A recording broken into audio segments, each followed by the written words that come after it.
voilà, ça y est, c'est terminé. Notre dernier jour de synode en ce dimanche avec la messe, avec le pape pour la béatification de Paul VI, lui qui a pu remettre au goût du jour et moderniser toute cette institution du synode. C'était un beau clin d'œil aussi pour clôturer ensemble ces 2 semaines de travaux. Alors, on peut se poser la question, mais qu'est-ce que je peux retenir pour moi, simple petit chrétien, de ces 2 semaines de travail synodal? Je dirais 3 choses. Premièrement, on a pu voir le souci de l'Église pour chaque situation particulière. Vraiment ce souci pour l'ensemble des questions, des défis que vivent les familles et les personnes de par le monde.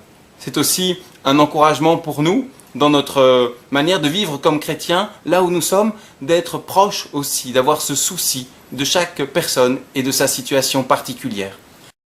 Deuxième chose, nous avons vu le rôle important aussi des laïcs dans cette démarche, que ce soit avant, pendant l'assemblée synodale et encore pour la suite des travaux, car comme vous le savez, quelque chose d'important, ce synode se situe en 2 temps, 2 assemblées, celle de cette année-ci et celle de l'année prochaine, car avant de pouvoir donner une réponse aux défis qui se posent à l'Église, eh bien, il s'agit de prendre le temps de creuser en profondeur et de découvrir en profondeur la réalité de ces situations, ce qu'a été le travail de cette assemblée synodale de ces 2 dernières semaines.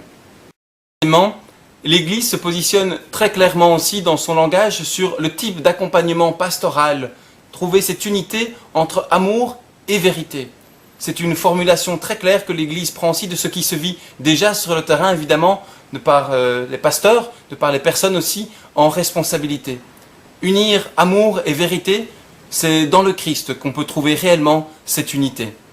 Alors j'aimerais terminer en vous invitant à lire le message que les pères synodaux ont adressé à l'ensemble des familles chrétiennes et plus largement à toutes les familles qui le voulaient, avec, je trouve, cet appel important et fort aussi dans la prière finale aux jeunes, pour qu'ils aient le courage de vivre cet engagement stable et fidèle et beau pour leur vie.